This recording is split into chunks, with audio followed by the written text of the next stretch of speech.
Greetings, everybody. I'm Bob Rivers, along with Zipfel, Ed Kelly, Andrew Rivers, and Dave, our executive producer behind the scenes.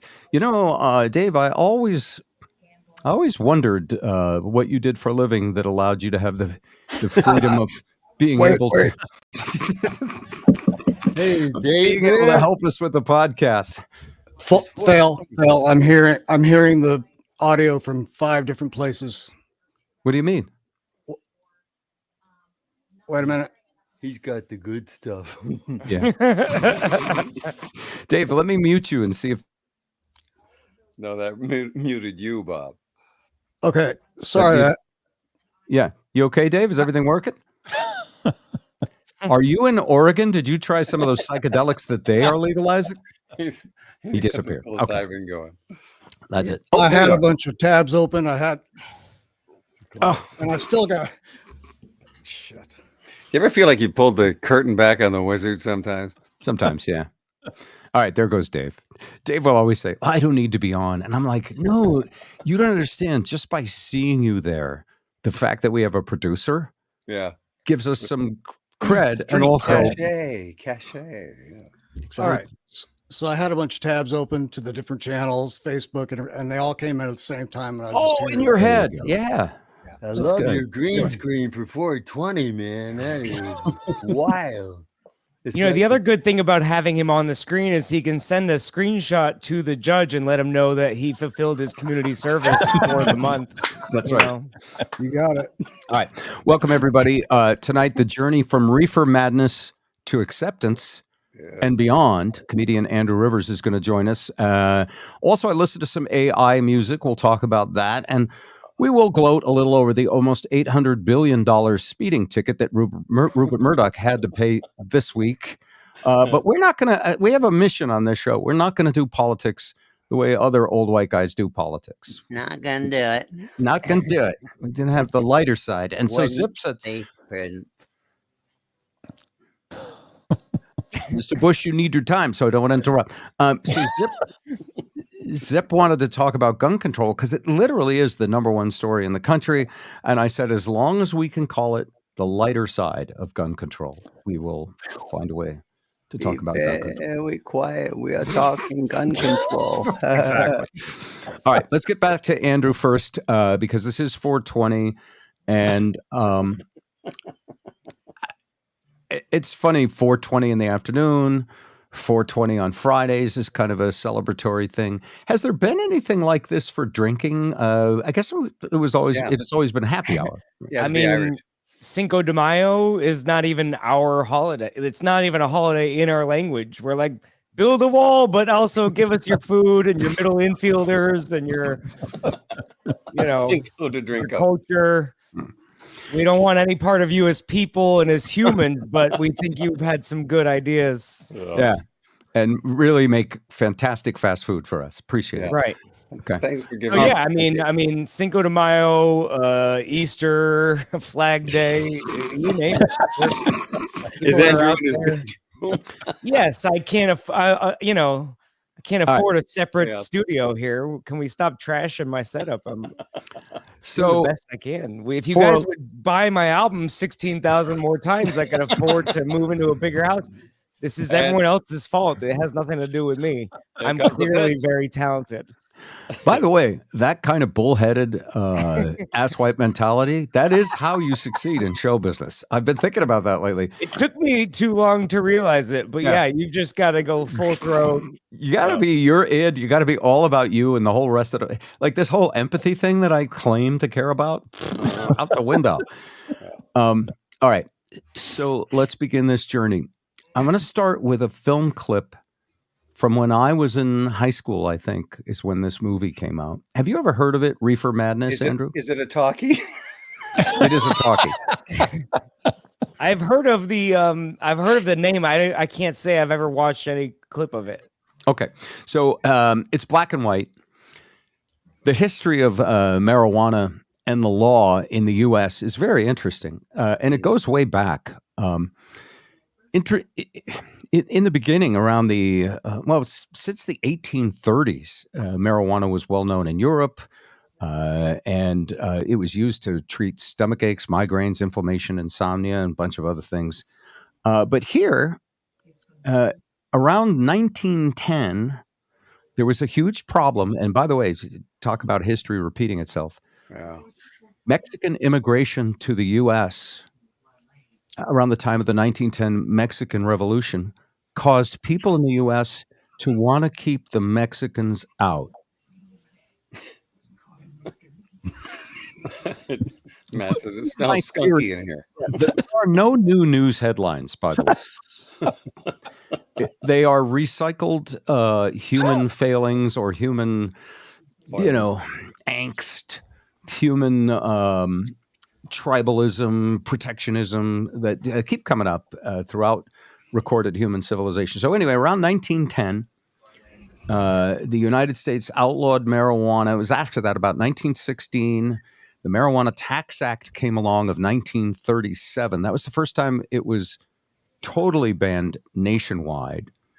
And guess who objected? I know. Who? The cotton industry. Because hemp was in competition. Okay, so they didn't object to it being banned. You were very correct. Hemp was, hemp was the product. It was an issue. No, who objected to marijuana being? How many stories there are like that? Like the who killed the electric car? Who killed the hemp bracelet? Who killed the killed the media star? Who killed the whatever? But okay, but killed the radio star. Look, I'm on Wikipedia. So, yeah. Did you donate? Because if you don't, they feed you misinformation. Yeah, it was the American Medical Association.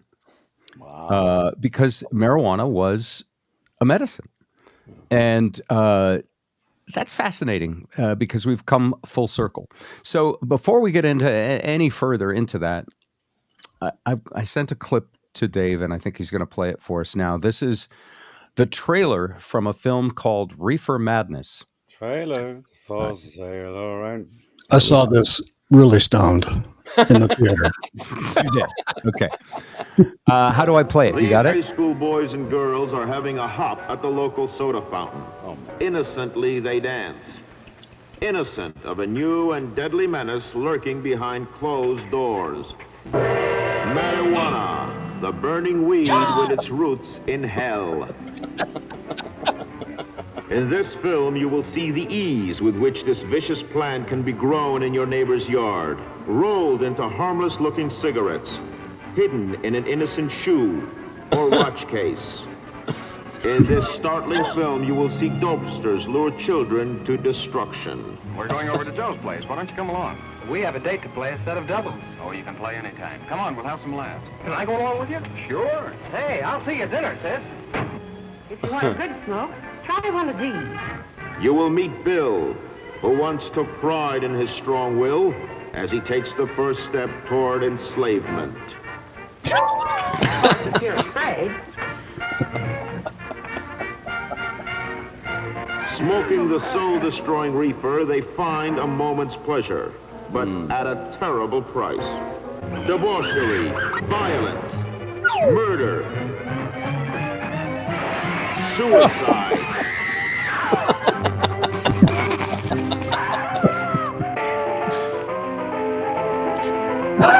And the ultimate end of the marijuana addict. Hopeless insanity. Jamming. See this important film now, before it is too late.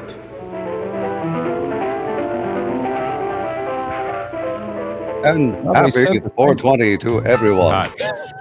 They said the same thing about the pandemic vaccines for a while.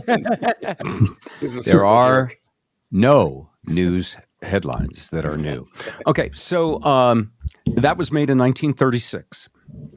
And in the 1960s and early 70s, when I was in high school, that mentality pervaded our parents. So yes, it was a generation prior to mine, But my parents, your grandfather and grandmother, thought that this weed was going to destroy their children. And by the way, there's always a grain of truth in every whacked out far right or far left opinion. I'm not really convinced that, the greatest thing for... Yeah. Parents used to think that marijuana was harmful. Thank you. Thank you, fake film guy. And so I'm serious for a little bit here, but then please feel free to rip me to Knock it shreds. off, Ed. Quit being funny. Quit being funny. This is serious. Well, and I blame it partly on that movie. I remember coming home once with perhaps the sickly sweet smell of some burning rope in my sweater. And I remember being grilled at the kitchen table by my parents. What are you on? Your eyes are red. So at this point, I remembered a certain TV commercial that said, Visine gets the red out. And I was like, I better buy some of that stuff. But I remember being absolutely frightened. And I also remember that, and by the way, I did not keep using marijuana for a couple of reasons. Some of the anxiety aspect of, first off, I overdid it. And some of it, really didn't work very well for me. And over the years, I got sober from alcohol and cocaine and all of these other ways to escape my parents. What are you on, games? and so I just decided I was an addict and better off with nothing. Fast forward to the end of Prohibition, which really starts happening, I think, in 1996 in California, when medicinal marijuana became somewhat approved, and has continued a steady progression as various states loosen laws and thank you, Normal. And move towards medical and then recreational. And go back to a couple of years ago when I basically, as I knew I was getting ill from something, turned out to be, probably this esophageal cancer thing. I had all kinds of neuropathy symptoms, migraines, headaches, and I went through this gamut of prescription drugs. And I just want to say this. All the stuff they say on the TV commercials about side effects, prolific diarrhea, losing your erection, all of those... Losing my erection, trying to keep it. I mean, I just picked my favorite two, but seriously, prescription drugs have so many side effects. And it wasn't until about 2019, 2020, just before the pandemic, that my naturopath said a lot of people get relief from some cannabis products. And if you're kind of scared of it, you start with just CBD. And then there's this whole... ROLAIDS. Yeah, well, there's that. But then there's this whole, Ed, there's this whole, and you could do this as Cheech or Chong if you want. There's this whole, yeah, man, but you need the full spectrum. You have to have at least a little THC in there in order for it to, the CBD. Otherwise, I won't get a fly high, man. And I didn't want to get high. By the way, I was like petrified of it. And so I started taking this essentially to see if it would moderate the headaches. And, there's a thing called the placebo effect. Yes. If you take anything, there's what's the stupid movie where the people are dying out of something and they say forsythia will be the cure. Oh, there's some dumb comedy movie. Well, if enough people believe it, 25% of them will get better. Because the power of the human brain to influence even your own health is amazing. Also, we talk about the things like prescription drugs do to us, or things that, for example, marijuana does to us. Anything you put in your body has a cause and effect. That's just how it works. They talked about this during the vaccine. Like, of course, some people are going to get sick. also, if you fed everyone in the world a peanut, a lot of those people would die also, you know. Yeah. So even just as simple as certain foods or certain, you know, just because you're allergic to the green products, they work wonderful for me. So get off my back, Dad. I'm doing okay. Yeah, you're fine. As I say, your mileage may vary. Very good Your point, mileage may Andrew. vary. Yeah. Now, Ed, I know that I'll continue telling my story a little, but really, I want to include everybody in this. So at some point, it really started to be the thing that helped my nausea and migraines. Yeah. And then when I got the cancer diagnosis, and I got on all these hard chemo and drugs, and the nausea came roaring back, I tried the prescription medication again, and it turned out that the THC pills, they just basically melt the opposite what they did when I was a paranoid teenager, by the way. They melted away the stress. And confession, music sounded awesome. Oh yeah. So I had a little Did bit you of a play high. Black Sabbath backwards by any chance? I could play it backwards without even pushing play if I'm in the right mood. And so, yes, I once again, and by the way, that scared me because I was like, oh, no, I don't want to become dependent on a drug. All of a sudden he woke up. He's like, I'm really good at chess. I don't know what to do. Yeah, it's not going to happen. Or like Reefer Madness. Yeah. Next time my son comes, he's going to be at the bottom of the pool. So anyway, that happened, and it's caused me to rethink all of that, but also to have lots of questions because, as Andrew points out, it's a little different on everybody that uses it. And I know that in this group, so I'm a medical patient.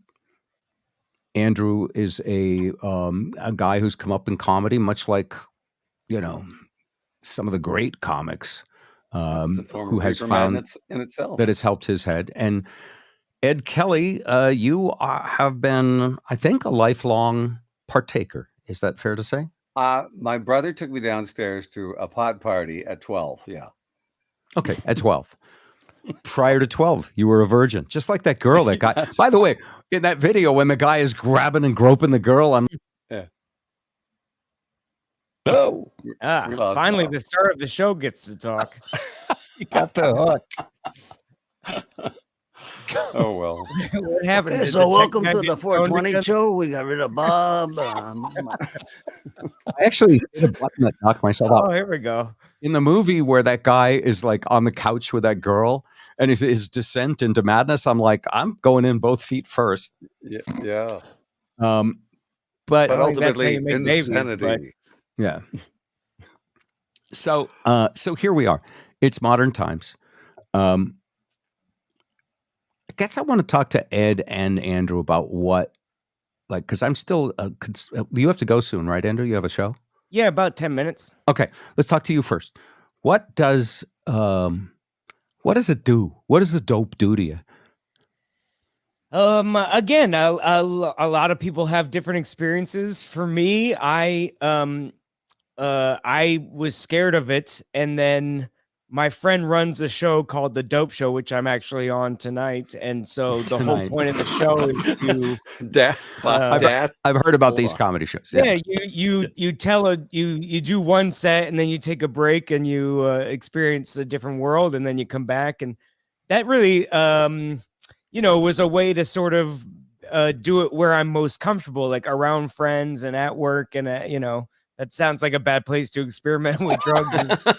I always take drugs for the first time at work, but it was encouraged, Yes, so again, you have to learn to navigate. When you were younger, when you were a teenager, you weren't experimenting with this stuff. No, and yet you would come in and I would go, "What's in your eyes? What are you on?" Did I ever do that? It's clouded, but it's just I got COVID early and I had brain fog as a kid. But no, I just was an idiot all by myself, and so I didn't need help. And then when I was starting out as a comedian, it was, even though drinks were $2 at open mic, I still couldn't afford that. So I just was lucky enough to not get hooked on alcohol right away. And so, but I didn't, once I entered my 30s, I think I needed a little soul searching and a little bit of exploratory, yeah. And so once I discovered this, I enjoyed some of those side effects that really let me get lost in my own world. And again, there are times where you can feel anxious, you can feel all these other things, but you know, if you're a maybe more experienced user, you can know when that's coming and know how to control it. And you know, when you I have little mantras and I have, you know, little things that I do when I get, you know, when people complain about Seattle's weather, they're like, oh, what do you do with the rain? And I'm like, you get a coat. It's not that big of a deal, you know? And so what do you do when you get hungry? You eat. What do you do when you feel emotion? You smoke weed. We have a process for dealing with things. And so, yeah, it's not, is it like a religion to you in a sense? No. Is it like deeply spiritual? It can make me feel that way. I mean, I feel immense gratification and gratefulness, and I hang little mementos on my wall for, like, you know, the time I went to Hawaii, and there's a pineapple on my wall. And so even though I'm in my room all day, but every once in a while, like every 6 months, I glance over and I see that pineapple, and then you think of all the fun times you had and the time you guys surprised me. And so it allows for me to sort of get lost in that world a little bit. It's a daydream enhancer. I did not understand a thing Andrew said. What he's saying is his whole apartment is full of fridge magnets. I thought I summarized what you said, but that's good. I'm an old man. Yeah. So I like it. But again, I don't, you know, when I was with you guys for the week, I also knew, even though you guys don't care, I thought, you know, I won't bring any with the kids being around. I don't need them, you know, looking through my shoe, even though I think that's a good hiding spot. You know, the kids will find it. So in the movie, I think they show a hollowed out woman's heel as a place to put a joint. Yeah, have you seen that? They said the shoe and the what was the belt buckle? That's right. Lighter. Yeah. So I, you know, like, I don't know if there's a coin for making it 7 days, but you know, I certainly don't need it, but I certainly like it. But I haven't sold any of your mom's jewelry yet, so I think I'm in that, like, it's not a problem. So there's a coin for 7 days, and then there's a bag of Cheetos if you can't make the 7 days. That's funny. It's interesting. All right, Ed, a little about you, because you know, we don't talk about it a lot. I know Lizzie worked in the industry actually as a bud tender. Helping to care for plants. She does not do that anymore. She's in the rock and roll concert industry, actually the concert industry, as a roadie. But the two of you, would you say it's your glass of wine? No, I'm a very infrequent user. I'm a wake and baker. When I have to get things done, I find it very productive. You know, not the indica, but sativa. I will just, things that normally are tedious become not so tedious. You know what I mean? I become a clean freak, which I am not. You know, so when I'll start. So you said two different things that seem to be the exact opposite. We were talking about weed, not meth, Ed. I know there's some confusion. But you said very infrequent user, and then you said wake and baker, which is someone who can't get up without having. When I do, it's very often a wake and bake or an end of day where I just need to chill. So does when I do mean 364 days a year? Lizzie, how often do I hit what? How many times in a month? She's got a split going now. I have Lizzie to come on and say hi. By the way, I like that. She wanted to. I like that we can phone a friend on this show. Sure. Is that your final answer? Do you want to phone a friend? Hang on. Yeah. Tell her to come over and say hello. My girlfriend wants to say something too. No. Yeah, I'll introduce you eventually. Just, you know. Lizzie, we miss you. It's 420, Lizzie. Hello. He has the headset. I can't hear it. Go ahead. I know. Here, just pop on for a second. Pop on. Hey, Lizzie, we miss you. It was so fun to see you out at Stonehill Farm a couple of years ago. Yeah. I miss you too. Wow. Yeah. It's so cool. How are you doing in the rock and roll concert business? You do you lift heavy equipment? What do you do? And is this, by the way, the universal handshake of what you do? Or do you have to be able to do hanging loose? Yeah. Okay. Oh yeah, we're always lifting heavy things. We were building out for Luke Combs yesterday. It's a 3-day build. The Lion King. The Lion King show, the Broadway down in Toledo for 3 days. And my goodness, that was miraculous to see. And what are we doing? Oh, corporate events as well. Today, that's what I was doing. So is it a thing? Is it a thing about equal rights now that because like most roadies would not be a girl of your slender, gentle frame, but is it a thing? By the way, Ed can't hear me, and I love this. He's like, "What the heck is he saying to my girlfriend?" So like. Does it matter how big you are and muscles to be a roadie? Oh, they call me Big Liz for a reason. I pull more than my own weight. That's true. She can clean and jerk me. Oh, well, there are women I work with that stand at 5 foot even, and they can throw as much as I can. It's just how you condition. It's about leverage, right? Being protein packed and ready to send it. Because that's what the industry about. Yeah, rock and roll and being behind the scenes. And your territory is Detroit, right? You do concerts that come through Detroit. The tri-state area. I'm going everywhere. I'm planning to travel this year. That's awesome. So, absolutely. Is that, even though it's 420 and that's what made me think of you, you haven't been in that industry for a while. Is this way better? Is this your passion? Oh, this is the passion I would like to pursue. Absolutely. Behind the stage until I'm on it. All right. And last question. Did you decorate that room or did Ed do it when he was hopped up on sativa crystal meth? Sativa crystal meth. Okay. It's a beautiful room. Give away all my secrets. It's so cool with all the gold records and everything. All right, Lizzie. It's great to see you. You should come on once in a while. Just bring the average age. You bring the average age of our old man group down by 20 to 30 years. Much appreciated. 35. Yeah. Okay. All right. Thank you, Ed.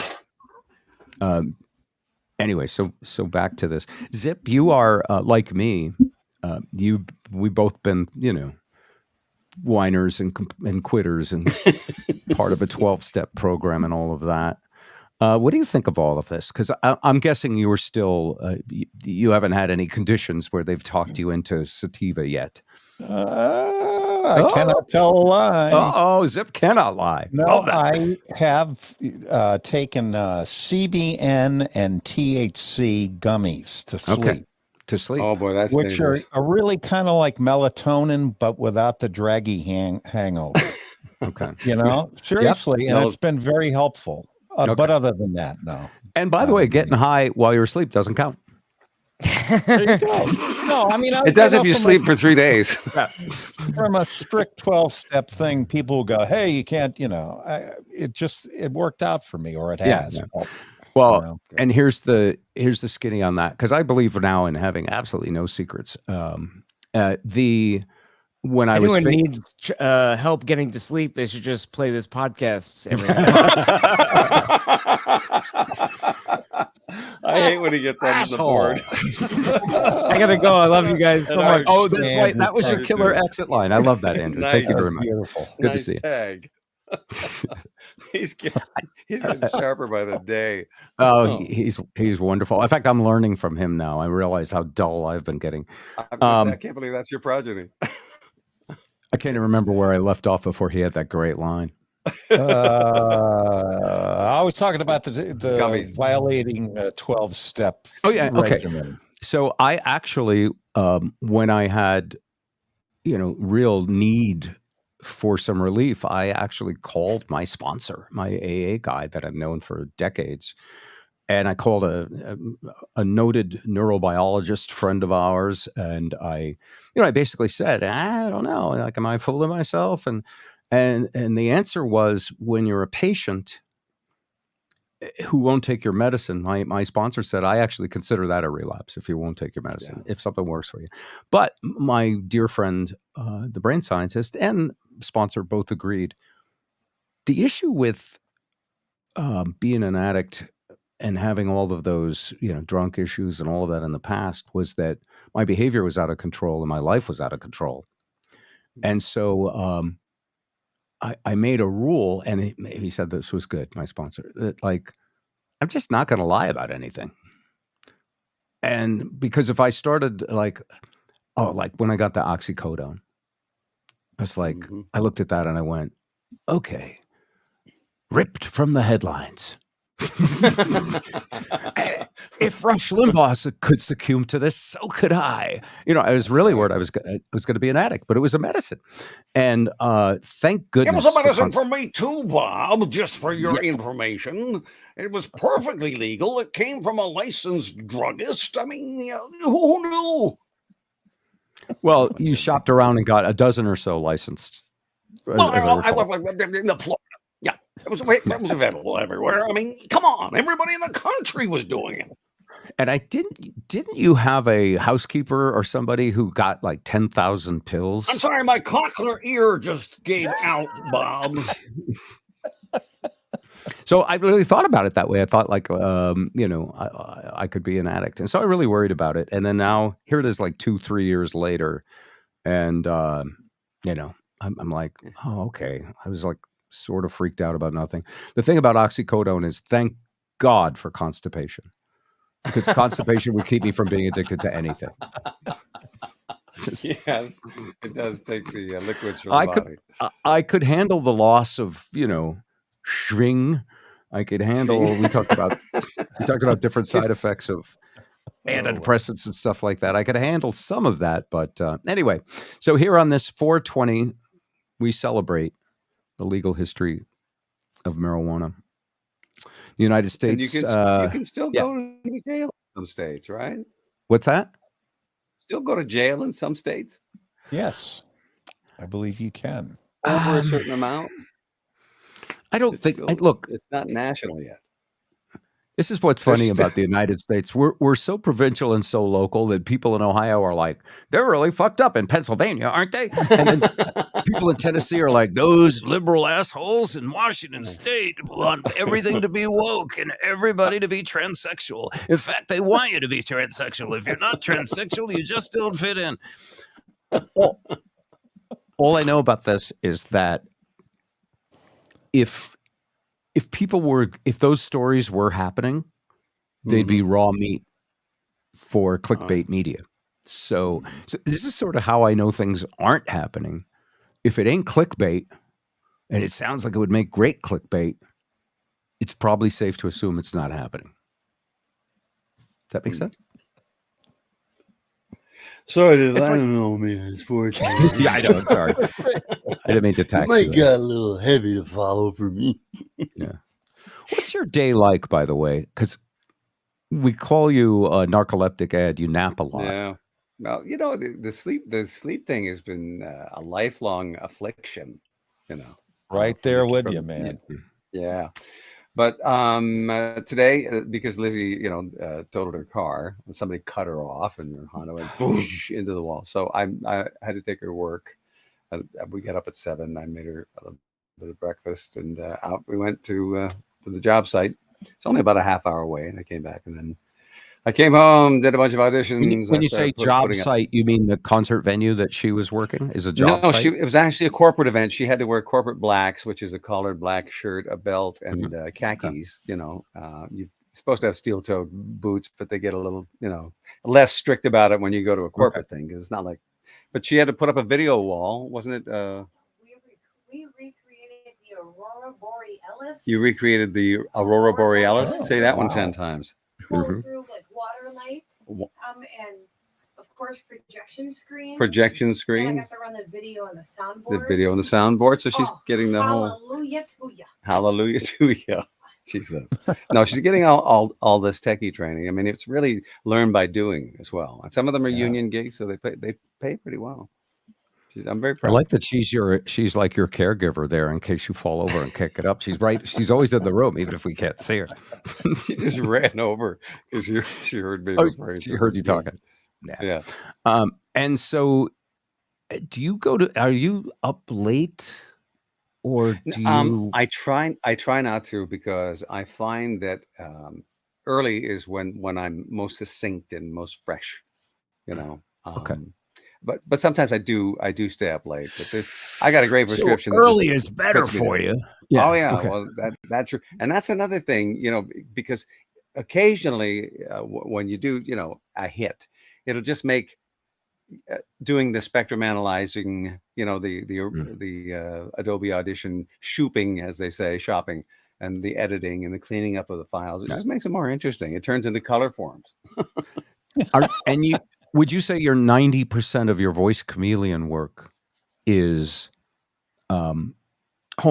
You're a remote worker. You're not, going to. I did a game this week right out of my booth. Yeah. I saw it online. It was from a Michigan company. I said, "Hey, It was a video game." Yeah. What kind of voice do you do for this video game? I love your video game voices. Lean into the microphone. I want to really feel like I'm in the game. Well, it was this guy introducing Plunocranium, or some corporate evil guy that I had to do, and we did a pickup session today. We did the main portion yesterday. And what are the it was all on Zoom. What are the Klingon kind of voices that sound like? Yeah, do some of that for me, please. This is my AMSR, by the way. ASMR.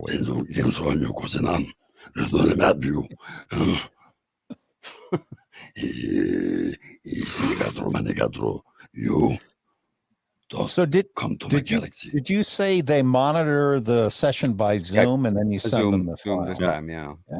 So does anybody give you pronunciation correction? It's not. No, most of my roles are English, but I do a lot of dialect work. They like the dialect. I love the foreign language, the alien language stuff. I just love it. No, seriously, I mean, it could almost gibberish. Be a fetish. It was an improv game called Gibberish that we used to do, and that's come in handy, as it turns out. I think press conferences should be done by these alien people. That's a capital idea. Yeah, the White House press correspondent comes out and starts doing. Yeah.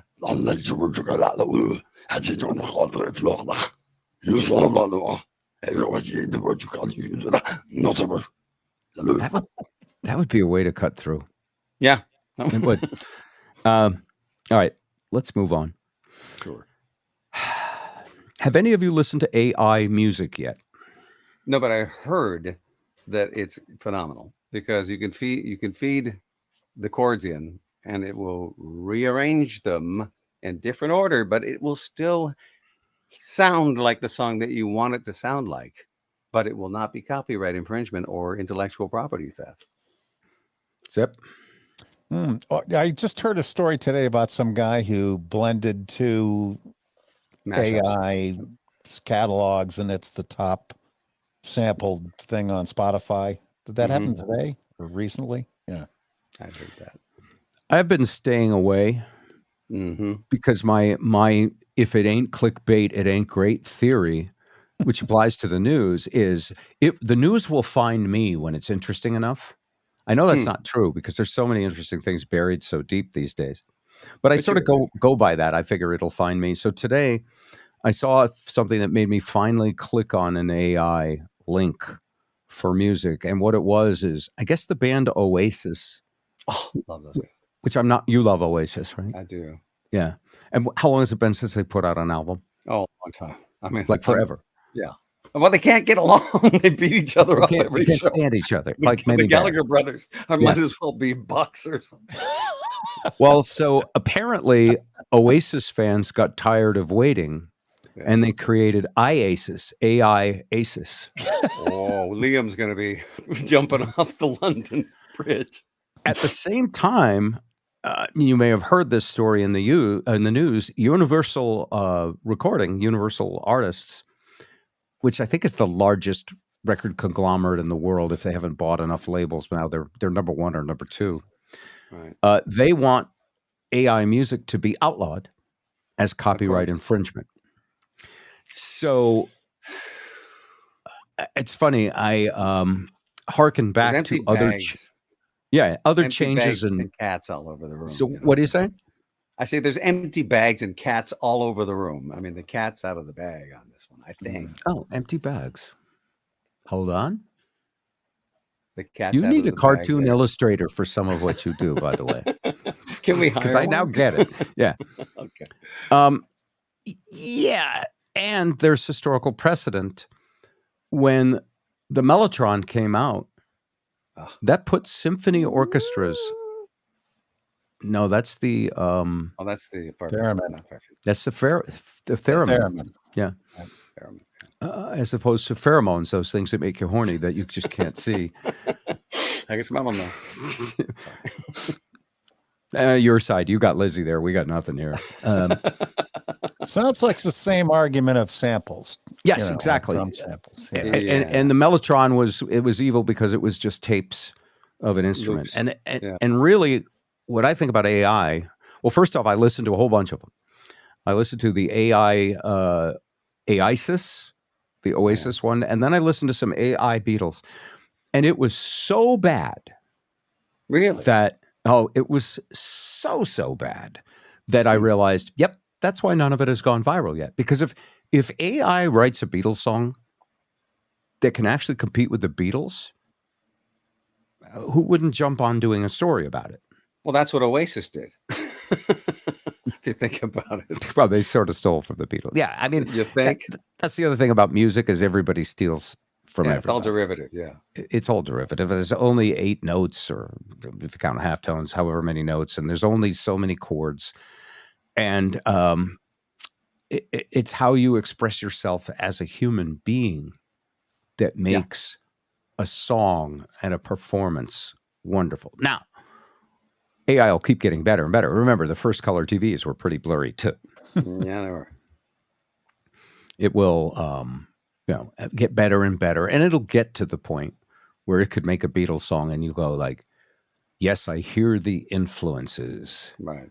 You know, here comes the sun through the bathroom window. Wow. Does it scare you guys at all? Penny cul-de-sac is blah blah blah. You know, whatever they do. But I mean, there will be ways to do it that will be tested by the law. Because chord progressions, that sort of thing. It is the nature of innovation to tiptoe as close to thievery as possible. Yeah. Think about YouTube, this platform that we're on right now. It started off as just piracy. Think about Tencent in China. It's cut and paste everything from Americans. Yeah. So anyway, that's going to be it's going to be interesting. But I'm here to report. You can go ahead and Google it all you want. Oasis and AI Beatles. Nothing. If you hear something impressive, please send it to me. Now here to report on AI. Are they policing, the academia as far as AI, term paper and blah, blah, blah? They can't so far from what I read because all the software they had that was built to find plagiarism in submitted work in academia doesn't work with AI because it rearranges everything. Yeah. And it doesn't exist in any form that the current software can find. No and there's a precedent for that too, Zip. The precedent is AD, which I used when I was in high school. And that was basically, I took an encyclopedia and I copied stuff from it and changed a few words. That was artificial dumbass. Only it wasn't artificial. No, but I mean, that's like, really what we're doing is we're creating tools to do what we do as humans anyway, which is communicate and be influenced by each other. They can call it plagiarism if they want, but plagiarism is a legal description. Yeah. I just used the word description. Where did I get that word? Merriam-Webster. They don't own the word. No. And many of our phrases, especially when dumb old white guys talk about politics, are simply bullet points that we grabbed from various narratives that we've heard that we chose to go along with. Please don't say bullet points. I'm in Detroit. And I thought we were going to talk about gun control. And by the way, certain key words bother the woke Kellys. Triggers. Yeah. Oh, don't say trigger. And triggers a horse. But here, even what we're doing now is we're talking about these things in the language popularized by old man media. I call it OMM. I call it hate radio. Do you really? Yeah, sometimes. And yet you go on every week. I think Limbaugh he started out okay, and he just went off the deep end a little bit. Does that apply to all right wingers? Because No, I find some of them pretty entertaining. Yeah. And I'm not saying he was not entertaining. I'm just saying that he was awfully loose with the facts. Oh. Because just the way it was. But it was something he ramped up to, you know. I love it's that kind of like phrase. Dr. Laura. I didn't hate her at first. I actually quite liked her. And then she just got on my nerves. She got on your nerves. Yeah. Well, she's I'm not going to say it. He's so woke. You sensitive new age guy. No, she's a right winger. Are you kidding, Dr. Laura? She's total right winger. Oh yeah. But look, we're all. This is why I am no good at politics. We're all hypocrites. We all play with the truth in whatever way we are either fooling ourselves or think we can get away with. So that isn't fooling yourself. You Yeah. don't believe it. that isn't really what bugs me. You know what bothers me? Just Yeah, about what bo- everything. That's Just about why everything, I'm yeah.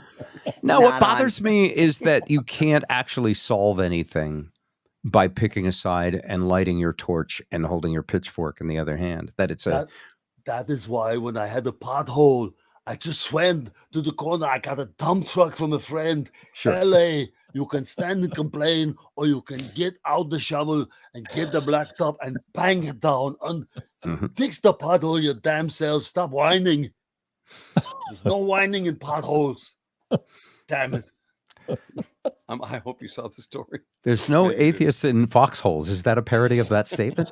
No. There's no Arnold whining in Schwarzenegger- potholes? Yeah. What's no, that? No whining in baseball. Oh, no whining in baseball. Remember Tom Hanks? Yes, I do. That's a It was boy. You know, I'm not that sharp.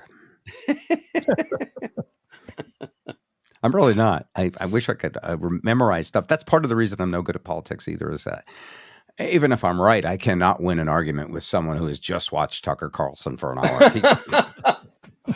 He's armed with all the arguments. Although I'm starting to watch Tucker again. Yeah, I'd like to understand everybody. Are you a Plus, here's Gutfeld fan? What's that? Are you a Gutfeld fan? No, him I really am annoyed by. Really? Yeah, and I- there's this. I think the show has some zingers, man. There's some funny stuff. So the thing that annoys me about Gutfeld is that if you take away the picture and listen to him, just him, he's doing a parody of Colbert, and his voice sounds exactly like Colbert. Listen to Gutfeld. Next time you're listening to Gutfeld, blindfold yourself. Do that. Okay. And it could literally be Colbert if he had a concussion and didn't remember who he was. But Colbert's a genius, though. Look, I'm not going to put anybody down who can do that kind of stuff every day because you have to operate on a high level of intellect. You have to have great commentary. You can't go too far because you work for a giant corporation. Yeah. And when you work for a giant corporation, as we all have, multinational global corporations, monoliths, there's a system of checks and balances. There's and bosses. Yeah. The bosses get away with whatever they want up to a point. Yeah. See Les Moonves. Yes. See Rupert Murdock. Well, he got his wrist slapped, but yeah. I'm sorry. Almost $800 billion is not a wrist slap. No, it's not. But in Rupert Murdock money, I mean, by any stretch of the imagination, that's a porn cornholing at the very least. But the what was the annual income for Zip Fox knows what last that year? reference means. Cornhole is a very fun family game, but not Yes, when it's it in is. porn. It's so juvenile. I can't even go there. I'm not. I've decided I'm not changing. So go ahead. No, the revenue from Fox for 1 year was 220 billion or something like that. So wow, 4 years of lost revenue. Billion, yeah. Yeah, remember they were going for Billion. like 1.6.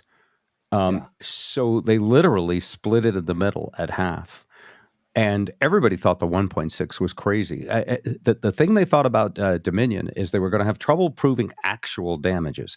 It was easy to prove lying. It was easy to prove damage to the brand. Yeah, was harder. Pardon me? Damage to the brand was a harder thing to establish. It was easy to prove a kind of fraud on your audience, but here's the thing, and I'm surprised they didn't go with the Tucker Carlson defense. Well, no one takes this stuff seriously anyway, because that is an honest defense of today. Oh, well, that's just part of the Schadenfreude. Yeah, it's entertainment. It's part of the show. And I must say, I was a little surprised. I thought they would go to trial for the ratings. Yeah. But at the end of the day, Rupert Murdock, and here's the really funny thing. At the end of the day, I got a tweet. My first tweet was actually from Borowitz doing a parody about the settlement. So I actually heard a parody of the settlement before I heard the settlement. Really? And it said, the parody said, Tucker Carlson announces that Fox did not settle on his show, which is great. If you ever get the Borowitz report, it's worth subscribing to. Because the fact of the matter is you can report something that's not true. Yeah. And I've heard it on every station, every network. Well, I haven't. So the day of the settlement, I watched. Now, I didn't watch Fox all evening. Yeah. But I went to their website and I looked to see where the story ranks. There was no story.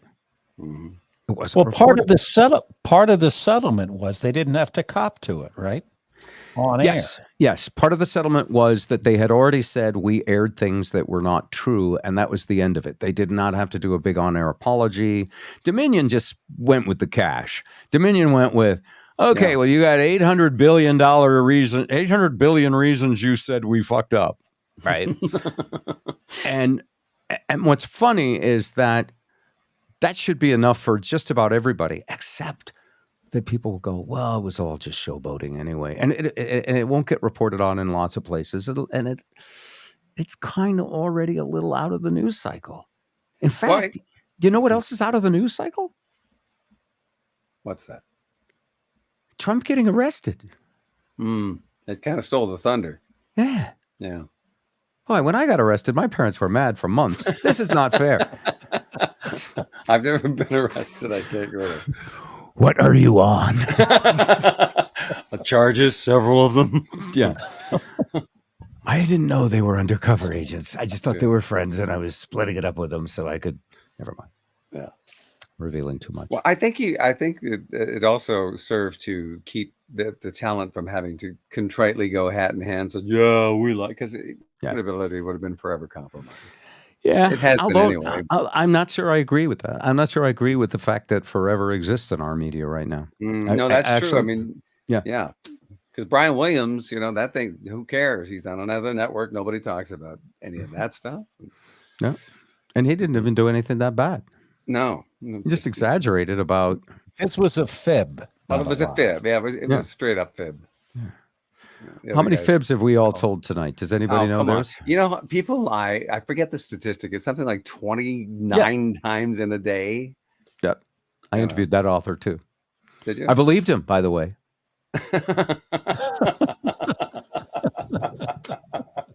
What are you on? All right. So it's an $800 billion speeding ticket. I don't think it's a slap on the wrist. I think that that freaking hurts. And I think that Rupert Murdock is getting a colonic right now to take away some of that sting. I do think also that this is sort of how it works. The thing that will keep corporations from allowing this to happen is the liability. And we work for a large, all three of us, I think, involved with the same large broadcast media corporation. And there's all kinds of training films. There's all kinds of don't do this, diversity, don't be a sexist ass, and all these things. And I keep having to go to school for these things. And then they test you with emails to see if you'll click on the bait. Did you click on one? I clicked on one yesterday. No, never.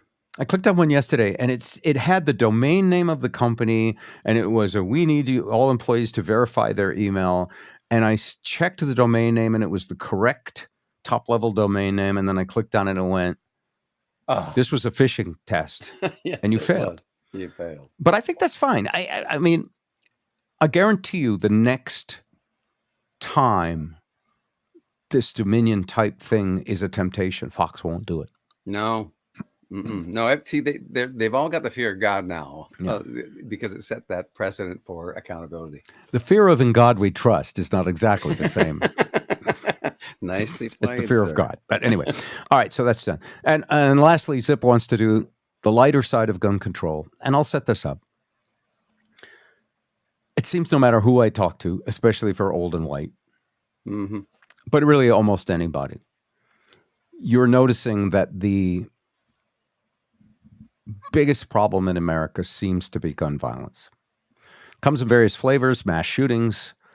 Lately, we've had the unintentional, accidental they call it shot the wrong person. And that's been happening. People wander up to the wrong doorbell, go up the wrong driveway. It sort of seems to me that every night there's a new outrage. And I know I'm a little jaded, but in a country of 40 million people, I imagine just with the normal amount of messed up people that you could make every newscast about that every night, maybe even 10 years ago, if you wanted to. So part of me wonders, is this stuff being played for ratings? And then do people who see it become inspired to become viral stars by doing it as well? Are they influenced by their particular party? If their party's pro-gun, are there just a certain number of wackos out there? And I honestly don't know the answer, and it doesn't seem to be any thoughtful analysis. I realize that's not the lighter side of gun control. I wish there was the lighter side. It really isn't. Well, I guess the lighter side is, how do we deal with it without wasting a whole bunch of angst and doing nothing? Because that seems to be what we're stuck in. Ed, you put on your mute, but it looks like you're doing a great voice, but your mic is on mute. Do what the Australians did. Okay, what do they do? No more fucking guns. So they outlaw them. And there hasn't been a single mass murder or shooting, apparently, since they took them all in. Well, so tell me what they did. And did Hillary go down there and help them? How did it go? What did they do? Seriously, I just know that there was a one incident that just struck a chord in a national heart, and they just gelled. It congealed. It's easier to do down there, I guess. And I'm reading, by the way, now because I want to have something resembling a fact. A person must have a firearm license to possess or use a firearm. License holders must demonstrate genuine reason, which does not include self-defense. Oh, wow. For holding a firearm license, and must not be a prohibited person. Gun laws of Australia. And Canada is very, very, very strict as well. Yeah, I was just going to say, growing up in Canada, I do recall there was kind of a mass shooting not too long ago, maybe 6 months ago. Some kind of an awful scene. But other than that, I can see from here where a drone got caught in a tree, and there were 6 or 7 Glocks, attached to the drone. So what like my handgun that it was $500 is worth $5,000 on the black market in Canada. Is it really? Yeah. So it does happen. Wait a minute. In Toronto. What? I thought you said you were going to visit your sister every week. No, I'm selling munitions. The lighter side of gun control. Yeah. But I mean, in high school, we had a firing range in the basement. We shot .303 Enfields at targets. And it wasn't an issue because it was a long gun, and there was a lot of hunting that goes on in Canada as part of the culture. Hunting is a valid reason. It is. So if we had Australia's laws, I never hunted with an AK. Who would it stop? It would basically be let's take the bottom line of that law. The bottom line is license to carry a firearm. Just treat it like a car. Well, most of the handguns, as I understand, that are happening, particularly among the kids, are they're not licensed. They're illegal. They've got the numbers ground off, the whole deal, and they're just everywhere. You can get a heater, like you can get a ham sandwich. They call it a heater in Detroit. No, the police call that a ham sandwich. It's crazy. Literally. Me having lived in Vermont for 8 years, there's a gun culture there, but there's also tons of respect, and there's no real gun violence. So I don't know. Dan just typed up and said it's the idiots and the drug addicts and all of that. The modicum of truth. To some extent, I think it's that, but I also think it's the media. Not the guys, the idiots and the drugs. Yeah. Guys don't kill people. People kill people. Well, it's true, isn't it? Mm. Yeah, but you can't kill anybody if there's no knife. I mean, you could choke them, but they probably survive. Zip. Radical non-confrontationalist. Very quiet during this topic that he suggested. Now when the kids were young, I mean, you didn't worry about sending them off to school. I mean, I do think if I was a parent, it would bug the crap out of me to hear about that all the time and active shooter drills and even being around a protest, metal detectors. It's gotten all right. Off the rails. Group consensus. Ed, do the law Australia has. Never going to happen in the U.S., but no, it won't. Never say never, sir. Just did, and you just added 3 more.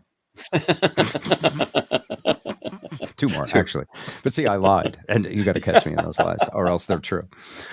Zip, radical non-confrontationalist. Go ahead.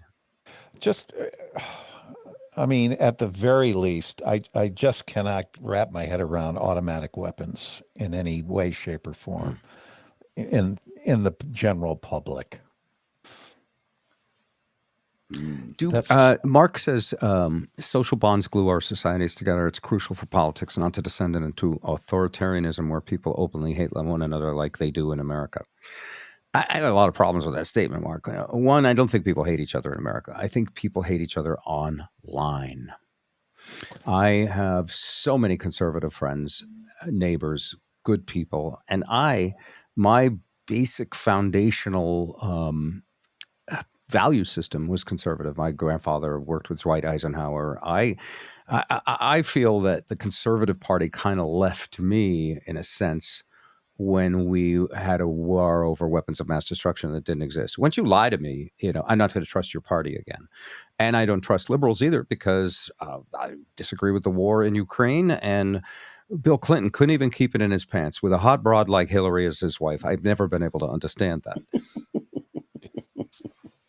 He starts out. I'm childish, I know. You're such a jerk off. You know that, right? I have a salty jerk off. But what I'm saying is there's so much hypocrisy that I can't pick a party. I just don't believe in that. That's why I call myself a radical centrist. Yeah. I just rather just focus on a solution. Like, I do think that license to carry a gun is a good idea. I just think, that's not a bad idea. I mean, a license to drive a car, a license to carry a gun, I think we'd get over it. You know what? It's as bad to conservatives as Roe v. Wade ending was to liberals. Yeah. And at the end of the day, not that much, some, and probably some horrible stories for some people, but it's still being worked out in the courts. It's still being worked out in state laws. And, if there were a license to get a gun, I don't think it's the end of the world, even for gun lovers. I don't. No, I just think you have to be careful. Just enforce the laws that are on the books, even. Yeah. Well, now you're getting way out of line, Ed. Oh, I'm sorry. Yeah. Okay. Good night, folks. Well, we have like entire group of Congress, Senate and Congress that go every year to write thousands of new laws. Oh yeah. And enforcing them costs money. Yeah. Just ask everyone who joined us for 420 Day breaking all federal laws. Yeah.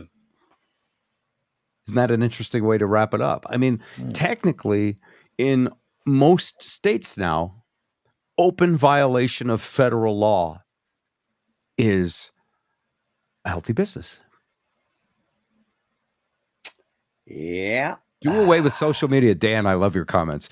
Exactly how would we do that in a free society, Dan? He's right, though. He's right. I know he's right, but Well, I love it, and Ed's right too. But you can't, as they say in Maine, you can't get that from here. Can I just ask a quick poll question? You can't put the toothpaste back in the tube. We don't speak Polish. Yeah. Go ahead, Ed. Go ahead, sir. Don't you think if, and again, I don't have a handgun. I don't care to have a gun personally. That's my own personal thing. But don't you think if you are carrying... By the way, though, his house is rigged like that kid's house in Home Alone. Don't try to break in. I'm just telling you, you will slip. You will break your collarbone. You will be in an ambulance before you know it. You're in defense. Yeah, just want to protect your house. Go ahead. No, the point is, I just think if you have a weapon on your person and you're in a situation, in a confrontation, yes, too easy. You cannot tell me that you aren't acutely aware of you've got the ultimate, excuse the term, trump of any confrontation. And you're much more likely, rather than to try to de-escalate the situation, just put a cap on it. But they teach you when they train you, though, do not pull it ever unless you intend to use it. That's right. That's right. And then use it twice. Ba-boom, ba-boom. Somehow I think Ed is packing, and I think no, I'm not. But it's I'm at home. It's in the safe. You know. Yeah, you're also in Detroit. So yes, I'm also in Detroit. Right. That concludes the lighter side of gun control. I don't think we solved anything, but I think it was a more frank conversation. Next up, we're going to close out 420 Day. Yeah, Tilawan.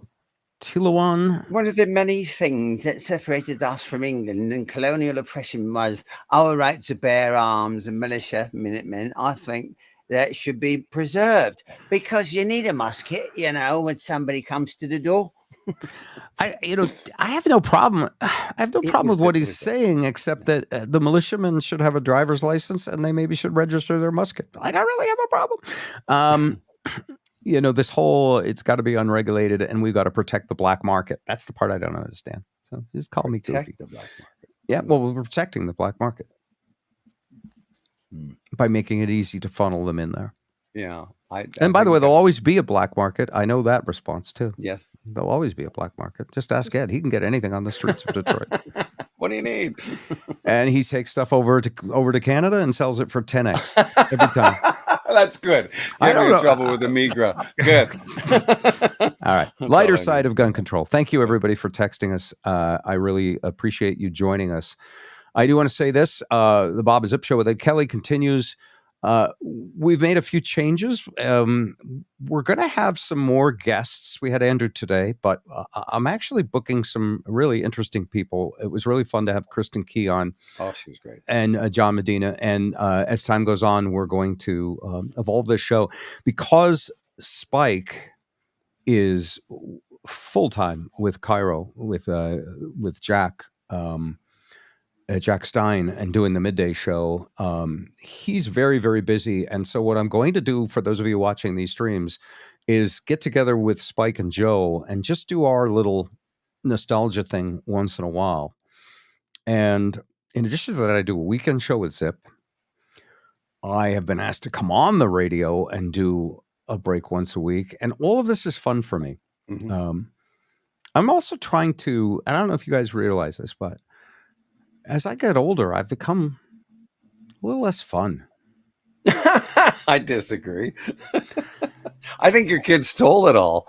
Well, I was looking at nostalgic old radio show videos. I saw the show, yeah. And I was thinking, a couple things happen. Like when you get sick, like I did a year and a half ago, that's annoying.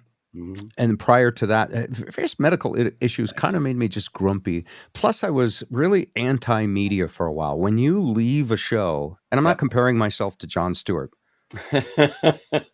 There is no comparison, so good. Because I suck, and he's a genius. He is a genius. But I am comparing to the sense that he walked away from that show because he was kind of tired of the the divisiveness and the butting heads, and like he got tired of it and a little bored with it, and I was too.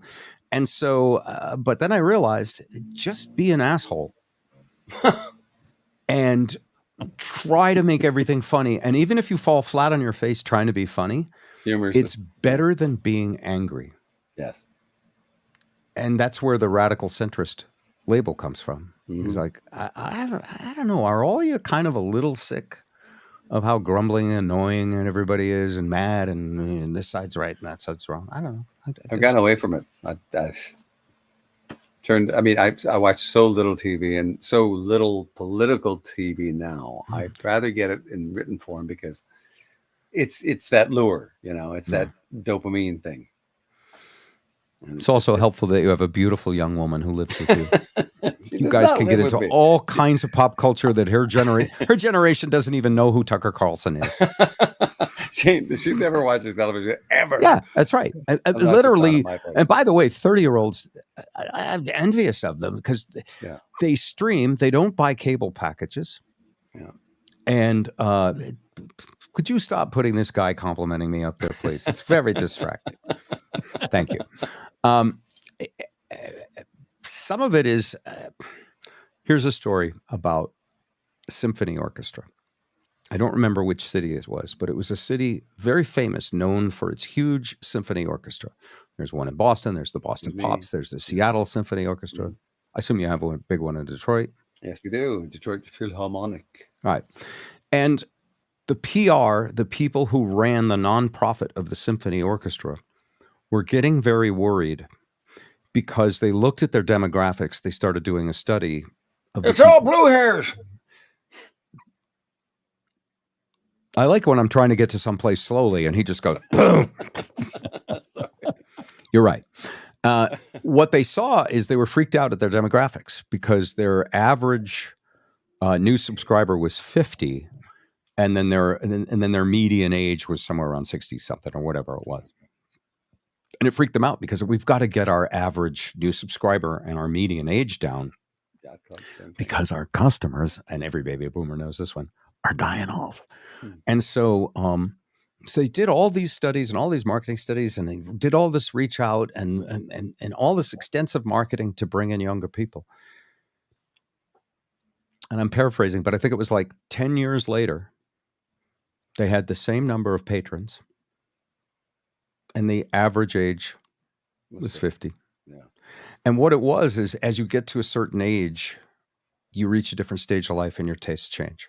So if you wondered why old white guys say, get off my lawn, and now with the recently added, or I'll fucking shoot you to get on the news. Well, there you did it. Mission accomplished. The later. If you wonder that, it's sort of an old guy thing.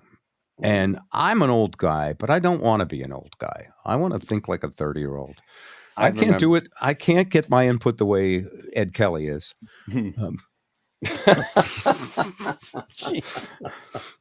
can't have a live-in culture. A live-in culture. What do you call it? Stew. Yeah, I was thinking someone to bridge the gap between me and another. But you know what I mean? Young people have lives. They care about their families. They're raising their children. They know what's important. And I think we have media issues. I think we do have, we need to help people who are on drugs and idiots like that. Vancouver's doing it. And are they? Yeah. They've got safe spaces. If you love Canada so much, why do you only go there to visit your sister and sell contraband? Okay, I'm gone. I'll see. I can still do this from the other side. No, Canada's better. So you came here to infiltrate us. Just over there, Bob. Just right out the window. Oh yeah, you're so close to Canada. I can swim there from here, but they'd shoot me in the water. All right. So anyway, that's the lighter side of gun control. I think we did a few jokes. Your son did most of them. That's great. It's great having you all here. I want to remind you to visit our YouTube channel. It's at Bob Rivers Show. Please like and subscribe. On Facebook, you can catch us on demand too, anytime. It's just that you have to, go click on my page and scroll down for them in the past, because Facebook It's a streaming service that basically, Don't we all need a streaming service? but because we have so many grandparents in our audience, we thought we were just going to do YouTube, but Facebook, literally thousands of people watch on Facebook. And then we have like, we're up to like 300, 400, 500 on YouTube right now. And then we have close to 1,000 on that still stay with the audio. They're like, I've seen pictures of Bob and Zip and Ed, and I prefer to go with no picture, just audio, please. Theater of the mind, please. The audio people. So it adds up to 2,000, 3,000, 4,000 people, depending on the episode, and we appreciate your patronage. You can stop by patreon.com/Bob Rivers if you want to make a contribution. I do want to make I want to make a video theme song. I want to make some production stuff. And it's basically a GoFundMe for that, if you can help out. And Ed has graciously said that he would do an answering machine message. I don't know who you are. Sans AI. I don't know what you want. If it's money, Bob's got more of it than I do. Leave a message. Beep. How about Boner the Clown? That's my favorite. Hi, kids. I'm sorry. I'm busy making balloon animals. Leave a message. Beep. You don't have the horn? Okay, thank you. Oh, I love the horn. See, Ed's like a fetish of mine. What do they call it? Is it AMSR or ASMR? ASMR. ASMR. That's just autonomous meridian sensory response. Those characters can transform you in a way. Like I'm in love with that alien character now. I don't know which game he's from, but the gibberish one. Yeah.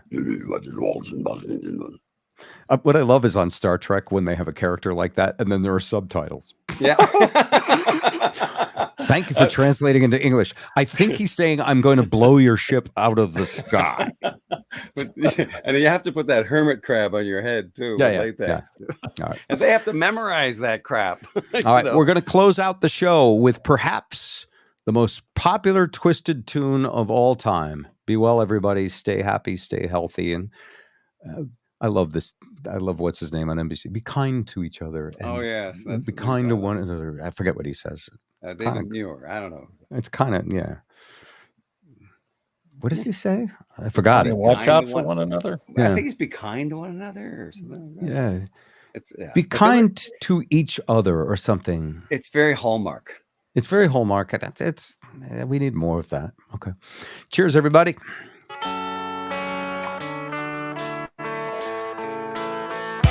All right, wait a minute. Why did that pause? I don't know. Right, I'm going to try again. Perfect 420 parody song. A perfect 420 parody song. Here we go. I love this one. Alanis Morissette loves this one, for God's sake.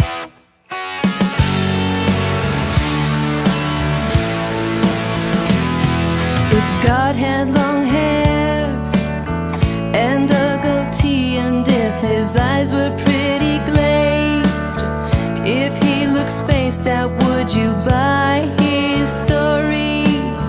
Would you believe he had an eye infection? And yeah, God looks baked. Yeah, God smells good. Yeah. What if God smoked cannabis?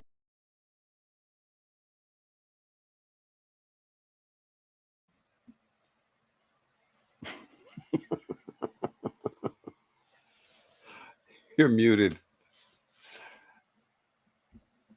We're all muted. Can't hear you, Bob. Oh, that's right. So I had to stop that because it was stuttering and stopping and in mono and all the things I hate. We can fix it in post. We'll fix it. Well, no, we won't because this is live streaming. No, Yeah. That's like when you go to see Cirque du Soleil and the ambulance comes and takes the trapeze performer to the hospital. You don't fix that in post. Floon. You just call your Russian embassy and get another contortionist come and replace that one. Anyway, that's What If God Smoked Cannabis, probably number one twisted tune of all time. Thank you to Dave for helping us, by the way. Yes, David. Thank you. Out of the kindness You're of the his best. heart while his plants grow peacefully in None the of the background. expense.